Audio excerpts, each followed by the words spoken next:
அழைக்கும் இறைவன் குரல் கேட்க ஆலயம் இறைவோம் வாருங்கள். அன்பின் சுவடுகள் பதித்திடவே இறை குலமாய் இணைந்து வாருங்கள்.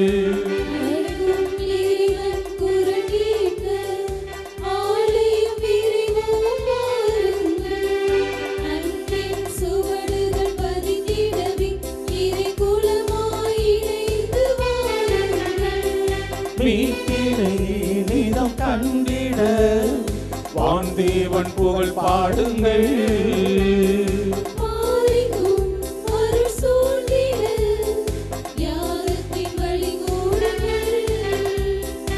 அழைக்கும் இறைவன் குரல் கேட்க ஆலயம் இறைவோம் வாருங்கள். அன்பின் சுவடுகள் பதித்திடவே இறை குலமாய் இணைந்து வாருங்கள்.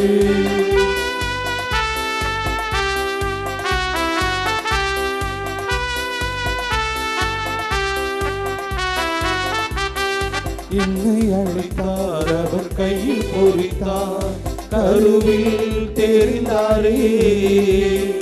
அன்பை பொழிந்தார், என்னை அள்ளி அழைத்தார், உரிமையாய் தேர்ந்தாரே.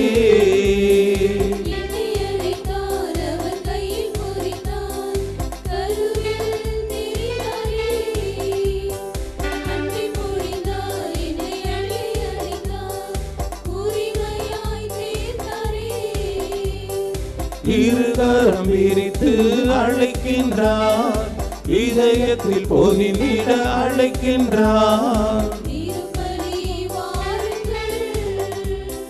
மீட்பினையினிதம் கண்டிட வான்தேவன் புகழ் பாடுங்கள்.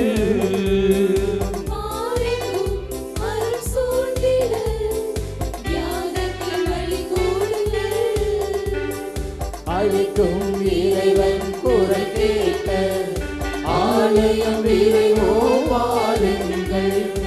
அன்பின் சுவடுகள் பதித்திடவே இறை குலமாய் இணைந்து வாருங்கள்.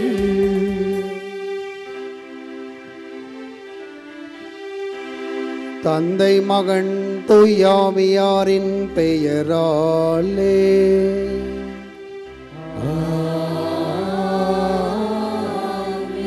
நம் ஆண்டவராகிய இயேசு கிறிஸ்துவின் அருளும் கடவுளின் அன்பும் தூய ஆவியானவரின் நட்புறவும் உங்கள் அனைவரோடும் இருப்பதாக.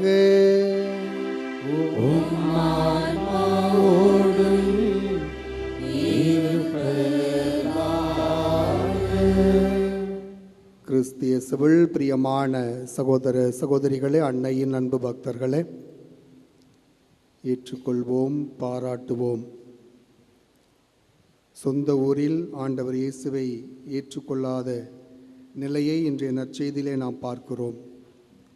வியப்புறுகிறார்கள், ஆண்டவர் இயேசுடைய ஆற்றலை பார்த்து வியப்புறுகிறார்கள். ஞானத்தை பார்த்து ஆச்சரியப்படுகின்ற அந்த மக்கள் ஏற்றுக்கொள்ள தயக்கம் காட்டுகிறார்கள். முன் சார்பு எண்ணங்களை வைத்து, குடும்பத்தை வைத்து இழிவாக பேசுகிறார்கள். ஆனால் ஆண்டவருடைய பணியை செவ்வனே மற்ற இடங்களில் எல்லாமே செய்கிறார். தந்தையின் திருவுளத்தை நிறைவேற்றும் வண்ணமாகவே அவருடைய நற்செய்தி பணி அமைந்திருக்கிறது. அப்படி எதையும் பொருட்படுத்தாமல் வெற்றி நடைபோடு கொண்டு ஆண்டவர் செல்கிறார். இதே பின்னணியில் இன்றைய நாளில் நாம் நினைவு கூறுகின்ற புனித அல்ஃபோன்ஸ் மரிய லிகோரி ஆயராக மறை வல்லுநராக இருக்கிறார். இத்தாலியிலே பிறந்தவர். நேபிள்ஸ் நகரின் ஆயராகவும் இவர் பணியாற்றி இருக்கிறார். துவக்கத்தில் இரு சட்டங்களையுமே நுணுக்கமாக படித்தவர், கடைபிடித்தவர். அரசு சட்டத்தையும் சரி, அதே வேளையில் திருச்சபை சட்டத்தையும் திறம்பட கற்றவர். பிறகு இதை துறந்து ஆண்டவர் இயேசுவை பின்பற்றினார். குருவாக திருநிலைப்படுத்தப்பட்டார். இரட்சகர் என்ற சபையை ஆரம்பித்தார். இப்படி அளப்பரிய பணிகளை திரு அவைக்கு கொடுத்திருக்கிறார். அதிலும் குறிப்பாக திவ்ய நற்கருணை சந்திப்பு, மரியாவின் மகிமைகள், சிலுவை பாதை, இவைகளை பற்றி ஆழ்ந்த தியான கருத்துக்களை எழுதியிருக்கிறார். இந்த இவருடைய இரட்சகர் சபையே போதிக்கும் பணி முக்கியத்துவம் வாய்ந்ததாக இருக்கின்றது. இப்படி ஒவ்வொரு நிலையிலும் பல்வேறு துன்பங்கள், எதிர்ப்புகள் இவருடைய சபையிலே இருந்தாலும் தாம் செய்ய வேண்டிய பணியை இறை திருவுளத்தின்படி சிறப்பாக செய்து புனித அல்ஃபோன்ஸ் மரிய லிகோரி இன்று விண்ணகத்தில் வீற்றிருந்து ஒவ்வொருவருக்காகவும் பரிந்து பேசுகிறார்.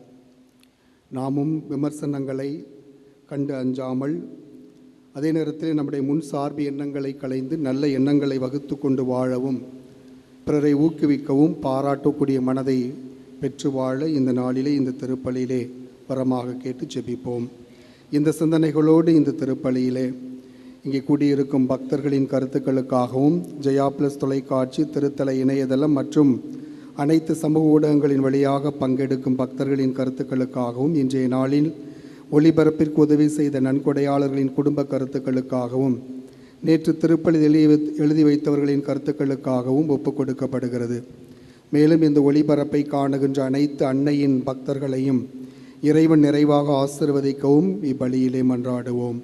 Dear devotees, this Mass is offered for all the faithful gathered here and those who are participating through Jaya Bless, Shrine Web TV as well as other social media, and in a special way for all the sponsors of this live telecast Mass and those who wrote their Mass intentions yesterday, and all the devotees of Our Lady of Health Velangani who are watching the same. தூய மறை நிகழ்வுகளை கொண்டாட தகுதி பெறும் பொருட்டு பாவங்களை ஏற்றுக்கொள்வோம், மனம் வருந்துவோம்.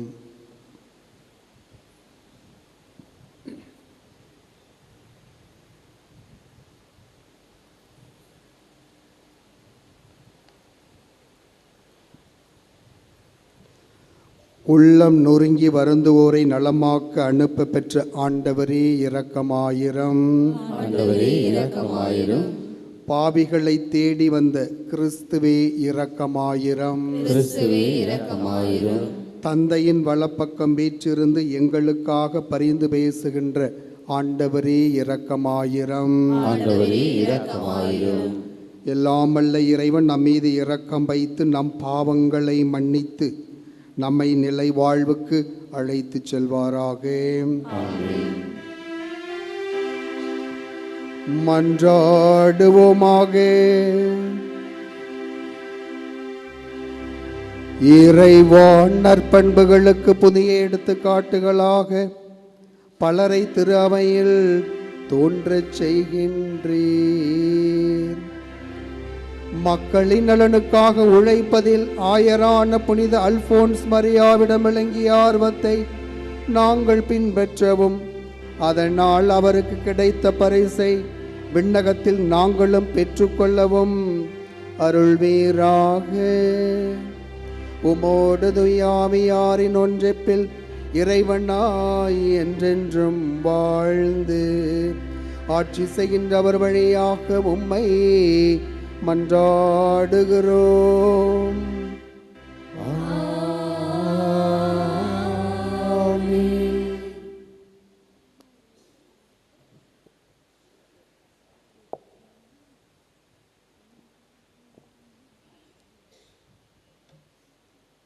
முதல் வாசகம்.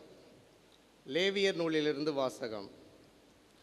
நீங்கள் சபையாக கூடி குறிப்பிட்ட நாள்களில் புனிதமாய் கடைபிடிக்க வேண்டிய ஆண்டவரின் பண்டிகை நாள்களாவன.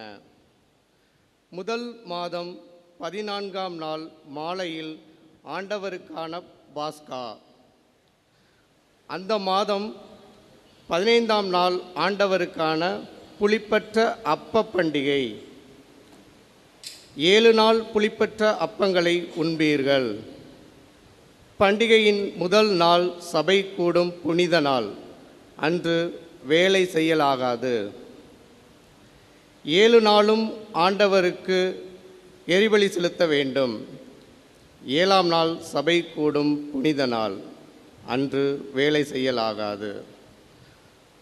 ஆண்டவர் மோசேயிடம் கூறியது: இஸ்ரேல் மக்களிடம் நீ சொல்ல வேண்டியது, நான் உங்களுக்கு கொடுக்கும் நாட்டில் நீங்கள் வந்து அறுவடை செய்யும்போது அறுவடையின் முதல் விளைச்சலான ஒரு கதிர்க்கட்டினை குருவிடம் கொண்டு வர வேண்டும். உங்கள் சார்பாக ஏற்கத்தக்கதாக குரு அந்த தானிய கதிர்க்கட்டினை ஓய்வு நாளுக்கு பின்வரும் அடுத்த நாளில் ஆண்டவரின் திருமுன் ஆரத்தி பலியாக்குவார். ஆரத்தி பலியாக கதிர்க்கட்டினை கொண்டு வந்த ஓய்வு நாளின் மறுநாளிலிருந்து 7 வாரங்களை கணக்கிடவும். 7ஆம் ஓய்வு நாளுக்கு மறுநாளான 50ஆம் நாளில் ஆண்டவருக்கு புது உணவு படையலை செலுத்துங்கள். அந்த 7ஆம் மாதம் 10ஆம் நாள் பாவக்கழுவாய் நாள், புனித சபை கூடும் நாள். அன்று நீங்கள் உங்களையே தாழ்த்தி கொண்டு ஆண்டவருக்கு எரிபலி செலுத்த வேண்டும். 7ஆம் மாதம் 15ஆம் நாளன்று ஆண்டவரின் கூடார பெருவிழா தொடங்குகின்றது. அது 7 நாட்கள் தொடரும். முதல் நாள் திருப்பேரவை கூடும் நாள். அன்று எத்தகைய வேலையையும் செய்ய வேண்டாம். 7 நாள்களும் ஆண்டவருக்கு நெருப்பு பலி செலுத்துங்கள். 8ஆம் நாளன்று திருப்பேரவை கூடும் அன்று ஆண்டவருக்கு நெருப்பு பலி செலுத்துங்கள். அது நிறைவு நாள். அன்று எத்தகைய வேலையும் செய்யலாகாது. ஓய்வு நாளில் ஆண்டவருக்கு செலுத்தும் காணிக்கைகள், நேர்ச்சைகள், தன்னார்வ பலிகள் தவிர அந்தந்த நாள்களுக்கு ஏற்ப எரிபலி, உணவு படையல், இரத்தப்பலி, நீர்மப்படையல் முதலிய பலியினை செலுத்தத்தக்கதாகவும் சபையாய் கூடி அந்த நாளை புனிதமாய் கடைபிடியுங்கள். இவையே நீங்கள் கொண்டாட வேண்டிய விழாக்கள். ஆண்டவரின் அருள்வாக்கு. இறைவனுக்கு நன்றி. பதிலுரை பாடல் பல்லவி. திருப்பாடல் 81. நமது வலிமையாகிய கடவுளை மகிழ்ந்து பாடுங்கள்.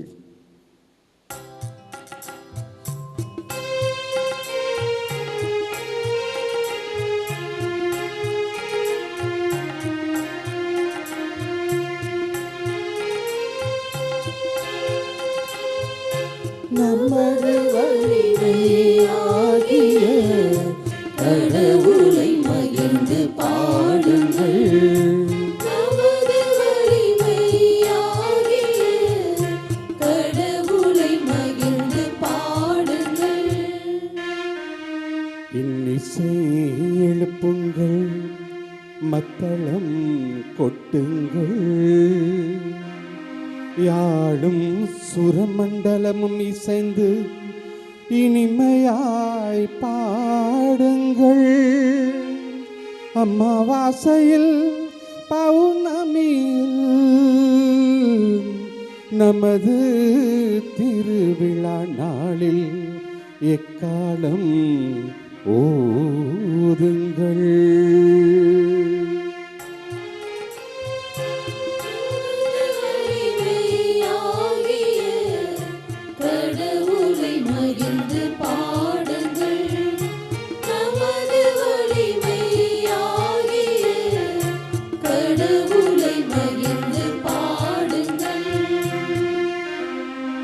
இது இஸ்ரேல் மக்களுக்குரிய விதிமுறை. யாக்கோபின் கடவுள் தந்த நீதி நெறி.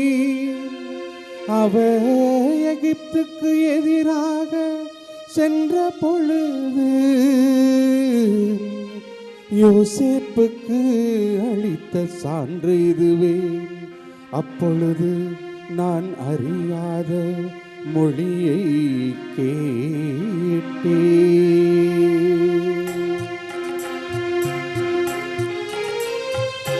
நமது வலிமையாகிய கடவுளை மகிழ்ந்து பாடுங்கள்.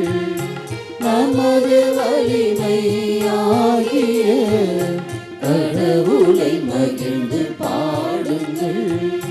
கடவுளை மகிழ்ந்து பாடுங்கள்.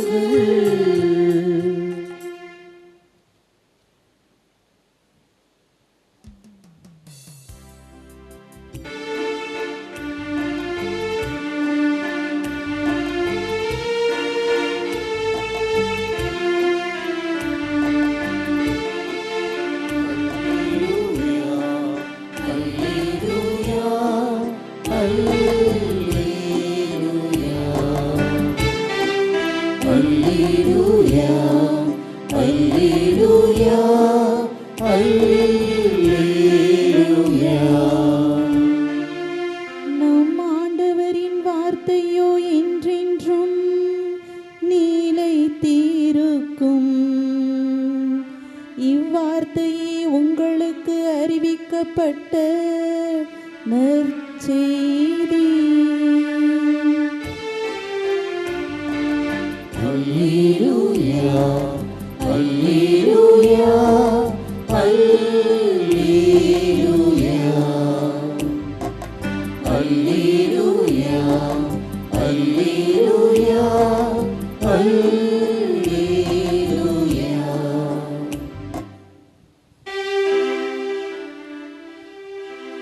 ஆண்டவர் உங்களோடு இருப்பாராக.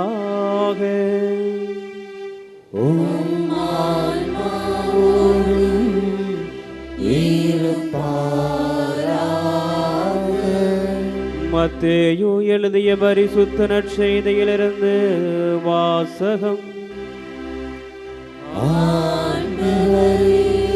மாட்சி உமக்கே. அக்காலத்தில் இயேசு தமது சொந்த ஊருக்கு வந்து அங்கு உள்ள தொழுகை கூடத்தில் அவர்களுக்கு கற்பித்தார். அதை கேட்டவர்கள் வியப்பில் ஆழ்ந்தார்கள். அவர்கள், எங்கிருந்து இந்த ஞானம் இவருக்கு வந்தது? எப்படி இந்த வல்ல செயல்களை செய்கிறார்? இவர் தச்சருடைய மகன் அல்லவா? இவருடைய தாய் மரியா என்பவர்தானே? யாக்கோபு, யோசேப்பு, சீமோன், யூதா ஆகியோர் இவருடைய சகோதரர் அல்லவா? இவர் சகோதரிகள் எல்லாரும் நம்மோடு இருக்கிறார்கள் அல்லவா? பின் இவருக்கு இவையெல்லாம் எங்கிருந்து வந்தன என்றார்கள். இவ்வாறு அவரை ஏற்றுக்கொள்ள அவர்கள் தயங்கினார்கள். இயேசு அவர்களிடம், தம் சொந்த ஊரிலும் வீட்டிலும் தவிர மற்றெங்கும் இறைவாக்கினர் மதிப்பு பெறுவர் என்றார். அவர்களுக்கு நம்பிக்கை இல்லாததால் அவர் அங்கு பல வல்ல செயல்களை செய்யவில்லை.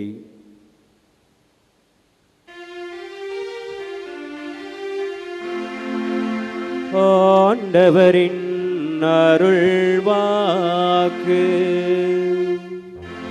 இயேசுவே உமக்கு புகழ்.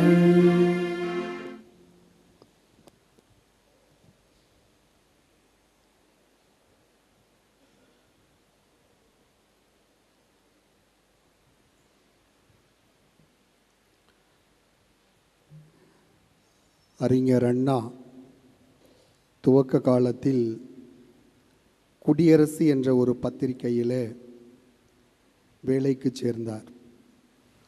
அந்த குடியரசு பத்திரிகையின் நிறுவனர் தந்தை பெரியார். துவக்க காலத்தில் வேலைக்கு சேர்ந்து அதில் ஒரு சில கட்டுரைகளை எழுத ஆரம்பித்தார் அறிஞர் அண்ணா. முதல் கட்டுரையே வெகு சிறப்பாக இருந்தது. அடுத்து இரண்டாவது கட்டுரை எழுதினார், அதுவும் சிறப்பாக இருந்தது. மூன்றாவது கட்டுரை எழுதினார், அதுவும் நல்ல ஆழமான சிறப்பான கருத்துக்களை அவர் கொடுத்திருந்தார். இதை பார்த்து படித்துவிட்டு பார்த்த தந்தை பெரியார், இவ்வளவு அருமையாக எழுதியிருக்கிறாரே, இவ்வளவு அற்புதமான கருத்துக்களை கொடுத்திருக்கிறாரே, இவரை பாராட்ட வேண்டும் என்று அவர் அறிஞர் அண்ணாவை சந்திக்கும் நோக்கோடு வருகிறார். அறிஞர் அண்ணா 3வது மாடியில் குடியிருக்கிறார். அப்போ இவருக்கு வயது, தந்தை பெரியாருக்கு வயது 60. இவரை பார்க்க வேண்டும், 3வது மாடிக்கு போக முடியுமோ என்ற உடல் தளர்வு காரணமாக எப்படி போகிறது என்று அண்ணா அண்ணா என்று கத்திக்கொண்டே அந்த மாடிப்படியில் ஏறுகிறார். 3வது மாடிக்கு போகின்ற பொழுது யாரோ பெரியார் குரல் மாதிரி இருக்கின்றது என்று அவர் பதறி அடிச்சுக்கிட்டு வெளியில் ஓடியாரார். வெளியில் வந்து பார்க்குறாரு. ஒரு தந்தை பெரியாராக இருக்கிறார்.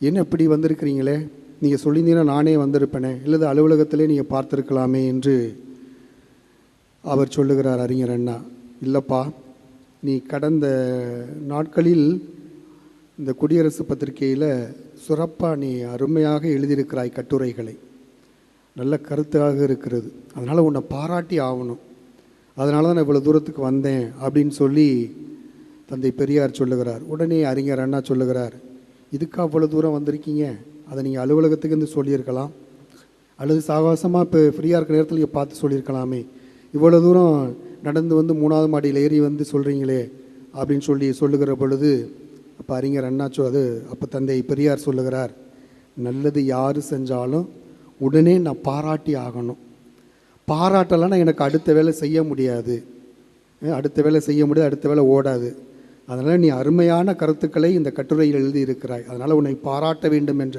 எண்ணத்தோடு தான் நான் உன்னை சந்திக்க வந்தேன், உன்னை பாராட்டினேன், நான் போகிறேன்னு சொல்லி விடைபெறுகிறார்.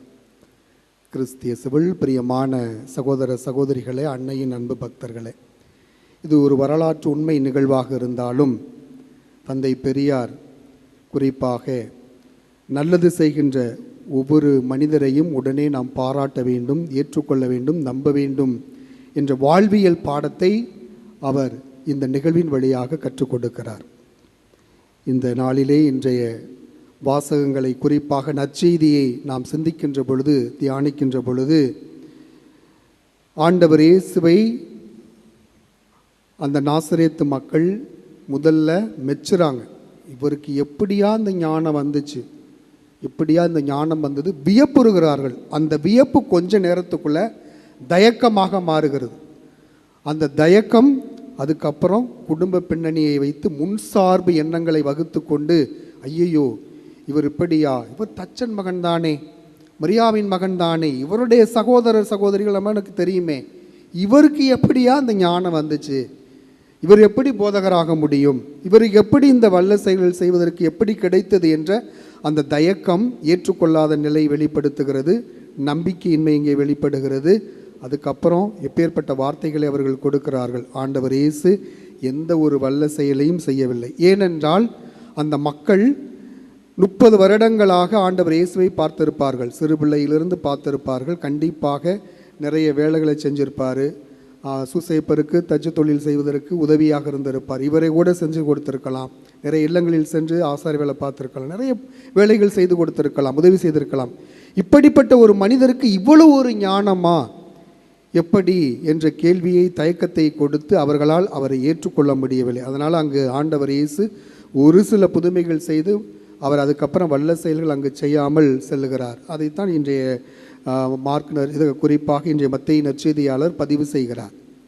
பிரியமான சகோதர சகோதரிகளை, இன்றைய காலகட்டங்களில் குறிப்பாக நிறைய நேரங்களில் நம்முடைய மனைவி நல்லது செஞ்சாவே நம்மளால் பாராட்ட முடியாது. நல்லா சமைச்சாங்கன்னா, நல்லா சமைச்சிருக்க, சூப்பராக இருக்குது, டேஸ்ட்டாக இருக்குன்னு நிறைய பேர் சொல்லியிருக்கோம். ஆண்கள் ரொம்ப கஷ்டம், சொல்ல மாட்டாங்க.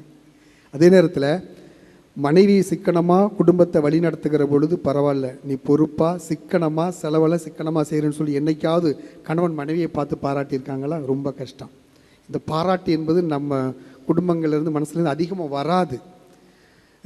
ஆனால் இப்படி நல்லது செய்கிற பொழுது, பிறர் நல்லது செய்கிற பொழுது, நல்லது பேசுகிற பொழுது அந்த பாராட்டக்கூடிய குணத்தை நீங்கள் கற்றுக்கணும். வீட்டில் உங்கள் மனைவியை பார்த்து ஐ லவ் யூன்னு சொல்லுங்கள், தப்பே இல்லை, ஒன்றும் இல்லை. அவனை அன்பு செய்கிறமா, அவனை நேசிக்கிறமான்னு சொல்லி சந்தோஷமாக சொல்லி பாருங்கள், எவ்வளோ ரியாக்ஷன் முகத்துலேருந்து வரும் அந்த மனைவி மருமகத்தில். அதே மாதிரி மனைவி உங்களை கணவரை பார்த்து உங்களை அன்பு செய்கிறேன், உங்களோட செயல் எனக்கு பிடிச்சிருக்கு, நல்ல நடத்தையாக இருக்கீங்க, போகிற இடத்துல பொறுப்பாக இருக்கீங்க, பிள்ளைங்களை கண்டிக்கிறீங்க அப்படின்னு சொல்கிற பொழுது அந்த மனைவி முகத்தில் எவ்வளோ சந்தோஷத்தை நாம் பார்க்க முடியும், கணவர் முகத்திலும் சந்தோஷத்தை பார்க்க முடியும். இப்படி ஒருவருக்கொருவர் பாராட்ட வேண்டும். இன்றைய காலகட்டத்தில் நிறைய முன்சார்பு எண்ணங்களை வகுத்துக் கொள்கிறோம். இவர் இப்படியா, இவர் இப்படித்தான், இந்த குடும்பம் இப்படித்தான் என்று முன்சார்பு எண்ணங்களை வகுத்து கொண்டு பிறரை நாம் தவறாக எடை போடுகிறோம். எண்ணம் போல் வாழ்க்கை என்று சொல்லுகிறார்கள். நாம் என்ன எண்ணுகிறோமோ அதுதான் வாழ்க்கையாக மாறுகிறது. நல்ல எண்ணங்களை வகுத்து கொண்டு நல்லதை சிந்திக்கிற பொழுது, நல்லதை பற்றி தியானிக்கிற பொழுது நிச்சயமாக நாம் சிறப்பாக வாழ முடியும். அன்றைக்கு அந்த பரிசேய கூட்டம் ஆண்டவரை பற்றி முன்சார்பு எண்ணங்களை வகுத்து கொண்டார்கள். இவர் தச்சன் மகன் தானே, இவருக்கு இந்த ஞானங்கள்லாம் எப்படி வந்தது அப்படி என்று அவர்கள் தயக்கம் காட்டினார்கள், ஏற்றுக்கொள்ள மறுத்தார்கள், நம்பவும் மறுத்தார்கள். அதனால் அவங்களால் அந்த முன்சார்பு எண்ணங்களை வகுத்து கொண்டு ஃபேமிலியெல்லாம் இழுத்து தவறான எண்ணத்தோடு பேசியதால் அவரால் நம் மக்களால் ஆண்டவர் இயேசுவை ஏற்றுக்கொள்ள முடியவில்லை. இதே நிலையில் இன்னொரு இடத்துல லூக்கா நற்செய்தியாளர் 4ஆம் அதிகாரத்தில் நாம் பார்த்தோம்னா தெரியும், 31 37 வரை படித்தோம்னா தெரியும். அங்கே ஆண்டவர் இயேசு கலிலேயாவில் அந்த தொழுகை கூடத்துக்கு போகிறாரு. அங்கே அந்த பேய் பிடித்தவனுடைய அவனுடைய பேய் விரட்டுகிறார். அதிகாரத்தோடு வல்லமையோடு அந்த பேயை விரட்டுகிற பொழுது அப்போ அந்த மக்கள் சொல்லுகிறார்கள், எல்லாரும் திகைப்படைந்து எப்படி பேசுகிறார் பாருங்கள் என்று வியப்படைகிறார்கள், ஆச்சரியப்படுகிறார்கள். இப்படி ஏற்றுக்கொண்ட இடங்களில் பல புதுமைகளை ஆண்டவர் இயேசு செய்கிறார். பிரியமான அன்பு சகோதரமே, இன்றைய காலகட்டங்களில் நாமும் இந்த முன்சார்பு எண்ணங்களை மனதில் நிறுத்தாமல் உண்மையிலேயே அவங்க அப்பா அம்மா அல்லது அந்த குல முதுவர்கள் யாராவது தவறு செய்திருக்கலாம், அதற்காக பிள்ளைகள் பேர பிள்ளைகள் அதே தவற்றை செய்திருப்பார்கள் என்று அந்த கோணத்தோடு நாம் பார்க்கக்கூடாது. மாறாக ஒவ்வொருவருடைய மனநிலையும் நாம் எப்படி, அதாவது முகத்தை பார்க்குறோம், அதே நேரத்தில் உள்ளத்தை பார்க்க வேண்டும். அதை தான் 1 சாமுவேல் 16:7 மனிதர் முகத்தை பார்க்கின்றனர், கடவுளோ அகத்தை பார்க்கிறார். ஒவ்வொருடைய உள்ளத்தில் என்ன இருக்குன்னு நாம் அதை பார்த்து ஆராய வேண்டும். அதற்கேற்றவாறு பேச வேண்டும், நடந்து கொள்ள வேண்டும். உள்ளத்தில் இருக்கின்ற சிந்தனைகளை நாம் சீர்தூக்கி பார்க்க வேண்டும். அதனால் ப்ரீ கன்சீவ்டு ஐடியா, அந்த முன்சார்பு எண்ணங்களை நாம் வகுத்து கொண்டு ஒருவரை எடை போடாமல் குறிப்பாக நல்லதையே அவருடைய முகத்தில் பார்ப்போம், நல்லதை அவரிடமிருந்து எடுத்து சென்று பாராட்டுவோம், ஊக்குவிப்போம். அப்படி ஊக்குவிக்கின்ற பொழுது நிச்சயமாக நாமும் வளருவோம். ஒரு எழுத்தாளர் சொல்லுவார், அதாவது ஒருவரிடம் இருக்கும் திறமைகளை பாராட்டும் போது நாமும் வளர்கிறோம் என்பது ஆழமான உண்மையாக இருக்கிறது. அதே வேளையிலே ஒருவருக்கு பொன்னோ பொருளோ பரிசாக தருவதை விடவும் அவரிடம் இருக்கும் நல்ல பண்புகளை, நல்ல குணங்களை, திறமைகளை பாராட்டினால் அது அவருக்கு பெரிய மகிழ்ச்சியை கொடுக்கும். நல்ல குணங்களை, திறமைகளை, அவருடைய குண அதிசயங்களை நீ பாராட்டுகிற பொழுது நிச்சயமாக அவருக்கும் சரி உங்களுக்கும் மகிழ்ச்சி கிட்டும், மகிழ்ச்சி நிறைவாக கிடைக்கும் என்று ஒரு எழுத்தாளர் சொல்லுகிறார். இப்படி பிறரிடம் குறைகளை பெரிதாக்காமல் நிறைகளை காணக்கூடிய அந்த மனப்பக்குவத்தை இந்த நாளிலே நாம் கற்றுக்கொள்ள வேண்டும். இன்றைய நாளிலே நினைவு கூறுகின்ற நேபிள்ஸ் நகரின் ஆயராக இருந்த புனித அல்ஃபோன்ஸ் மரிய லிகோரி கூட பல எதிர்ப்புகள் இருந்தது. அவருடைய சபையிலேயே அவரை எதிர்த்தார்கள், அவருக்கு பல துன்பங்கள் வந்தது. இருந்தாலும் அதையெல்லாம் அவர் பொருட்படுத்தாமல் கடவுளுடைய நற்செய்தியை சிறப்பாக அறிவிக்க வேண்டும். ஆண்டவர் இயேசுவை பற்றி தன்னுடைய மறையுரையிலே நிறைய இடங்களில் சென்று போதித்தார். அதனால தான் இந்த இரட்சகர் சபையுடைய முக்கியத்துவம் போதிப்பும் பணியாக இருக்கின்றது. அந்த அளவுக்கு எதிர்ப்புகள் இருந்தாலும் அந்த எதிர்ப்புகளை எல்லாம் பொருட்படுத்தாமல் அவருடைய பணியை அவருடைய சபையார் சிறப்பாக செவனே செய்தார். ஆண்டவர் இயேசுடைய பணியை செவனே செய்தார்கள், வெற்றி கண்டார்கள். பிரியமான சகோதர சகோதரி, இப்படி நம் குடும்ப வாழ்வில், பணி வாழ்வில் நிறைய நேரங்களில் நாம் பாராட்டக்கூடிய மனதை பெறாமல் இருக்கிறோம். பிறருடைய எண்ணங்களை, இயக்கங்களை பார்ப்போம், பிறருடைய நல்ல செயல்களை ஊக்குவிப்போம், பாராட்டுவோம், ஏற்றுக்கொள்வோம், நம்புவோம். அதுதான் உண்மையான வாழ்வு. அப்படிப்பட்ட உண்மையான வாழ்வை நாம் கடவுள் உகந்த விதத்தில் வாழ்ந்து சான்று பகர நமக்கு வேண்டிய தேவையை, ஆற்றலை, மனப்பக்குவத்தை தொடர்ந்து இந்த பலியின் வழியாக கேட்டு செபிப்போம். ஆமீன்.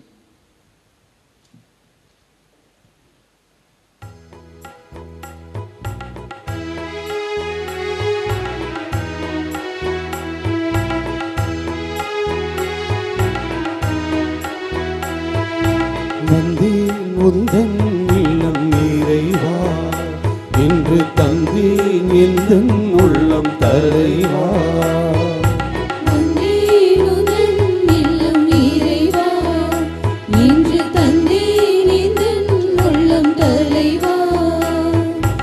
உள்ளதை எல்லாம் எடுத்து வந்தே, அதில் நல்லவை அனைத்தையும் வந்து தந்தே, என்னை ஏற்றிடுவாய் இறைவா, உந்தன் கருவியாய் மாற்றிடுவாய், என்னை ஏற்றிடுவாய் இறைவா, உந்தன் கருவியாய் மாற்றிடுவாய். வந்தேன் உந்தன் இல்லம் இறைவா, இன்று தந்தேன் எந்தன் உள்ளம் தலைவா. சகோதர சகோதரிகளே, என்னுடையதும் உங்களுடையதுமான இப்பலி எல்லாம் அல்ல தந்தையாக இறைவனுக்கு ஏற்றதாகும்படி ஜெபியுங்கள். ஆண்டவர் தமது பெயரின் புகழ்ச்சிக்காகவும் ஆட்சிக்காகவும் நமது நன்மைக்காகவும் புனித திரு அவை அனைத்து நலனுக்காகவும் உமது கையிலிருந்து இப்பலியை ஏற்றுக்கொள்வாராக.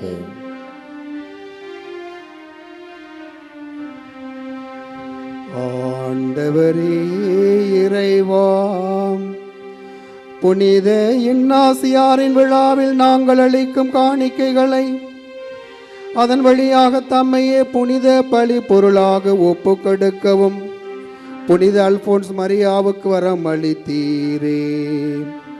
அதனால் எங்கள் இதயங்கள் தூய ஆவியாராகிய விண்ணய தீயால் பற்றியெறிய கனிவுடன் அருள்வீராக. எங்கள் ஆண்டவராகிய கிறிஸ்து வழியாக உம்மை மன்றாடுகிறோம்.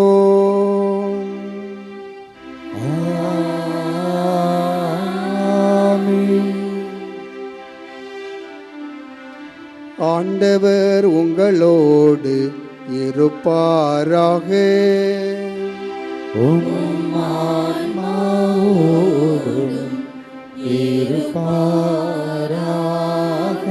இதயங்களை மேலே எழுப்புங்கள். ஆண்டவரிடம் நம் இறைவனாகிய ஆண்டவருக்கு நன்றி கூறுவோம். அது தகுதியும்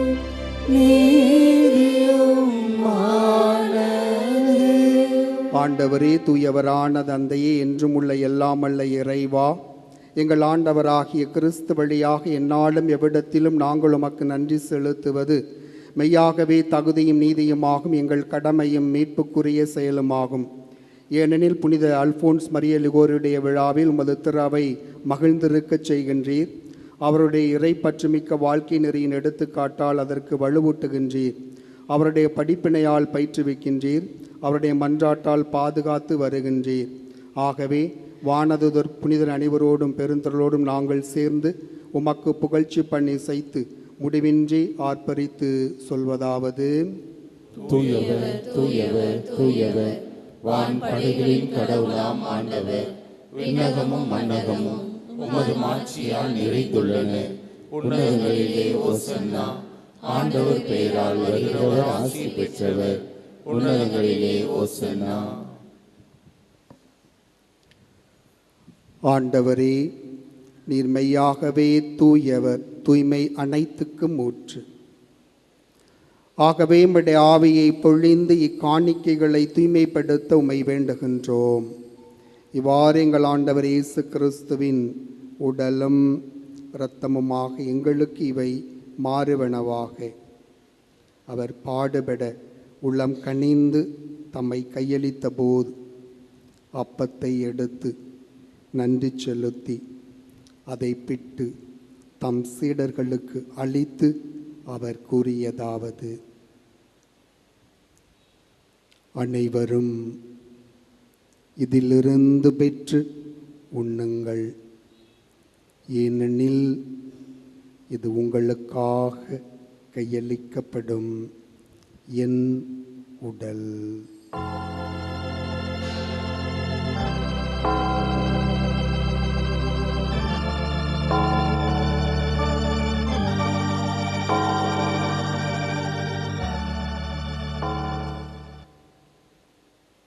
அவண்ணமே இரவு விருந்தை அருந்திய பின் கிண்ணத்தையும் எடுத்து மீண்டும் மக்கு நன்றி கூறி தம் சீடர்களுக்கு அளித்து அவர் கூறியதாவது: அனைவரும் இதிலிருந்து பெற்று பருகுங்கள், ஏனெனில் இது புதிய நிலையான உடன்படிக்கைக்குரிய என் இரத்தத்தின் கிண்ணம். இது பாவ மன்னிப்புக்கென்று உங்களுக்காகவும் பலருக்காகவும் சிந்தப்படும். இதை என் நினைவாக செய்யுங்கள்.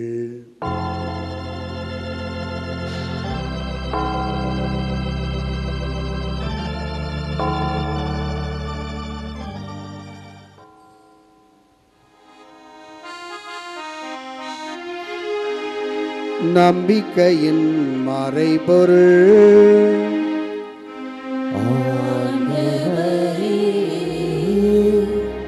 நீர் வருமளவும் உமது இறப்பினை அறிக்கையிடுகின்றோம். உமது உயிர்ப்பினையும் எடுத்துரைக்கின்றோம். ஆகவே ஆண்டவரே, நாங்கள் கிறிஸ்துவின் இறப்பினையும் உயிர்ப்பினைவு கூர்ந்து வாழ்வு தரும் அப்பத்தையும் மீட்பளிக்கும் கிண்ணத்தையும் உமக்கு ஒப்புக் கொடுக்கின்றோம். திறமனன்று ஊழியம் புரிய தகுந்தவர்களை ஏற்றுக்கொண்டு, எனவே நாங்கள் உமக்கு நன்றி செலுத்துகிறோம். மேலும் கிறிஸ்துவின் உடலிலும் இரத்தத்திலும் பங்கு கொள்ளும் எங்களை தூய ஆவியார் ஒன்று சேர்க்க வேண்டுமென உம்மை தாழ்மையுடன் மன்றாடுகிறோம்.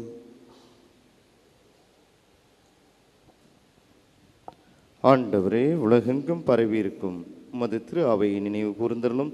எங்கள் திருத்தந்தை லியோ, எங்கள் ஆய சகாயராஜ், எல்லா திருநாகிய அனைவரோடும் இங்கு கூடியிருக்கின்ற ஒவ்வொரு பிள்ளையும் உமது திரு அவை அன்பில் நிறைவு பெறச் செய்தருளும்.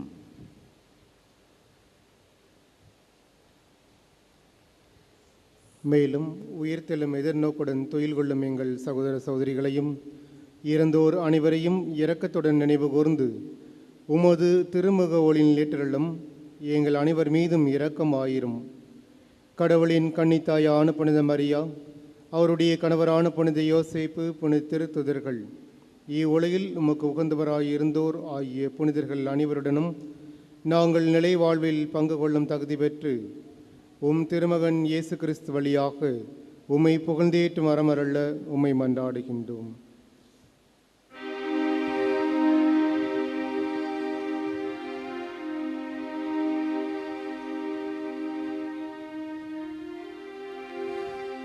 இவர் வழியாக இவரோடு இவரில் எல்லாம் அல்ல இறைவனாகிய தந்தையே, தூய ஆவியாரின் ஒன்றிப்பில் எல்லா புகழும் ஆட்சியும் என்றென்றும் உமக்கு உரியதே.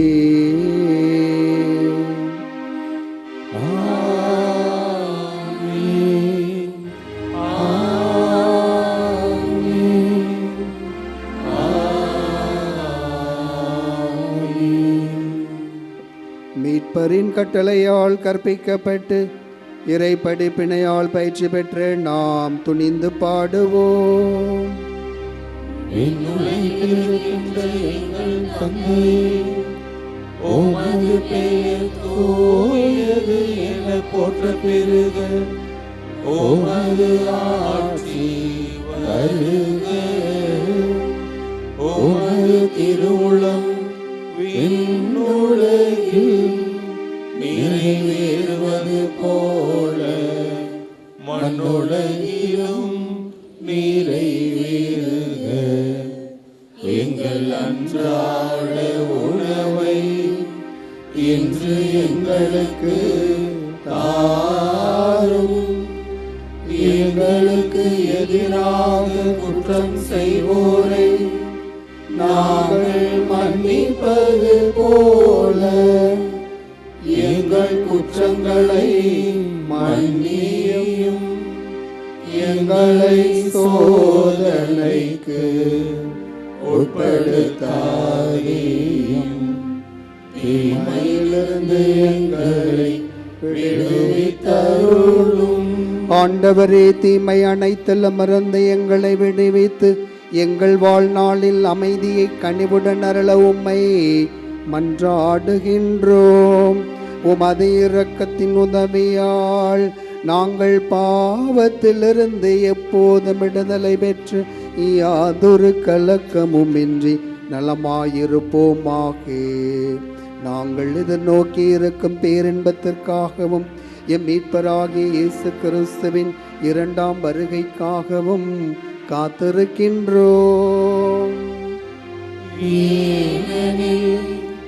ஆட்சியும் வல்லமையும் மாட்சியும்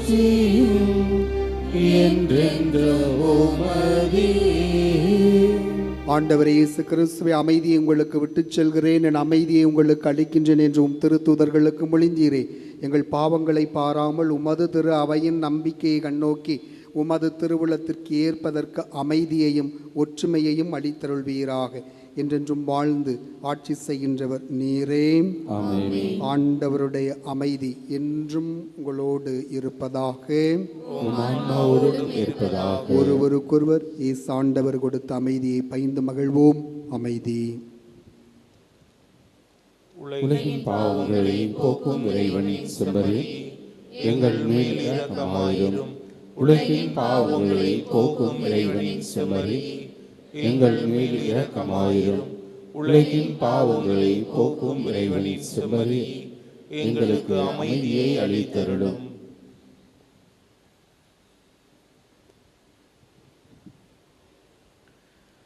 இதோ இறைவனின் சமரி, இதோ உலகின் பாவங்களை போக்குகின்றவர். சமரியின் விருந்துக்கு அழைக்க பெற்ற நாம் அனைவரும் பேறு பெற்றோர். ஆண்டவரே, நீர் இல்லத்தில் எழுந்தருள நான் தகுதியற்றவன்.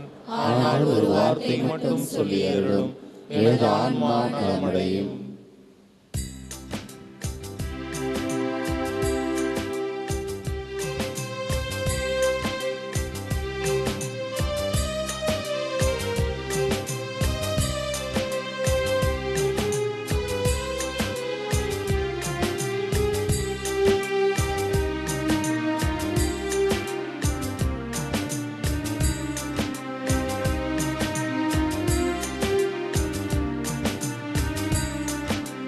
வருக வருக வருகவாணி திருவுணவே, எம்மை வாழ வைக்கும் என்றும் இன்ப திருவிருந்தே. வருக வருக வருகவாணி திருவுணவே, எம்மை வாழ வைக்கும் என்றும் இன்ப திருவிருந்தே.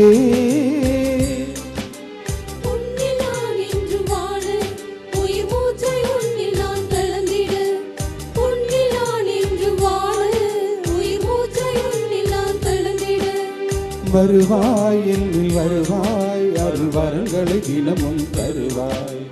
அடியா உணவே வாருமே, அகமெங்கும் உரைத்திட வாருமே. உயிராய் என்னில் வாருமே, என்றும் நிலைத்திட வாருமே. வருக வருக வருக வாழி திருவுணவே, எம்மை வாழ வைக்கும் என்றும் இன்ப திருவிருந்தே.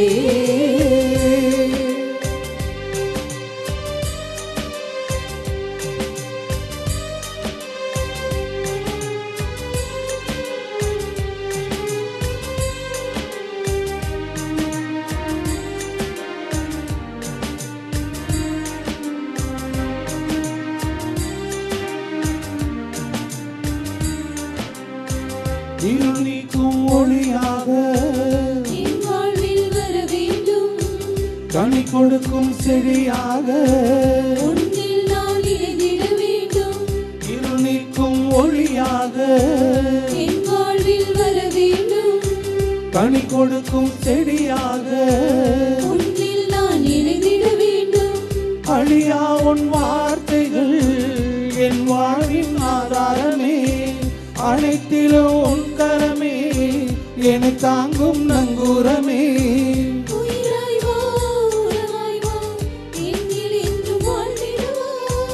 உயிராய் வா, உறவாய் வா, என்னில் என்றும் வாழ்ந்திட வா. அழியா உணவே வாருமே, அகமெங்கும் உரைத்திட வாருமே. உயிராய் என்னில் வாருமே, என்றும் நிலைத்திட வாருமே. வருக வருக வருக வாழி திருவுணவே, எம்மை வாழ வைக்கும் என்றும் இன்ப திருவிருந்தே. வருக வருக வருக வாழி திருவுணவே, எம்மை வாழ வைக்கும் என்றும் இன்ப திருவிருந்தே.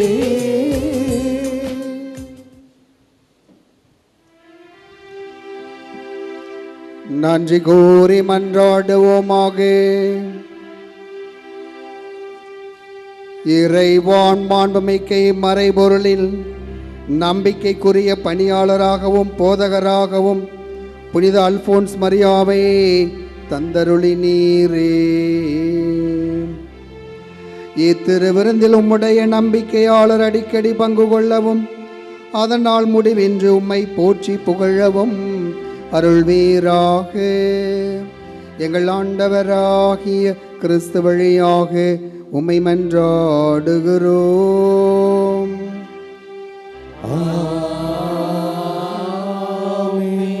ஆண்டவர் உங்களோடு இருப்பாராக.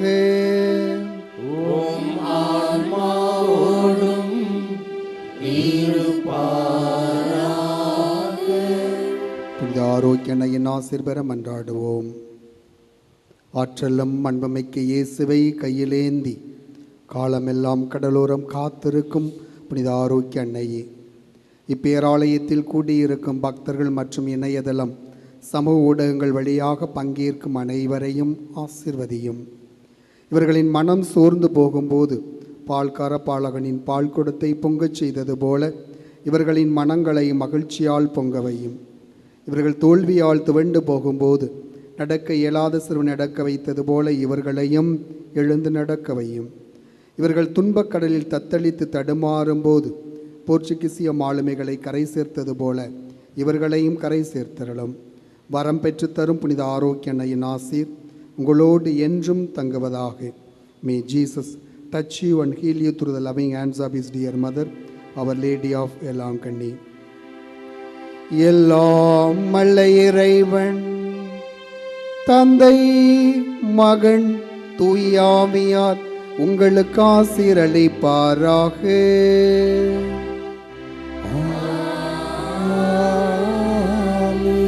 சென்று வாருங்கள், திருப்பலி நிறைவேறிற்று.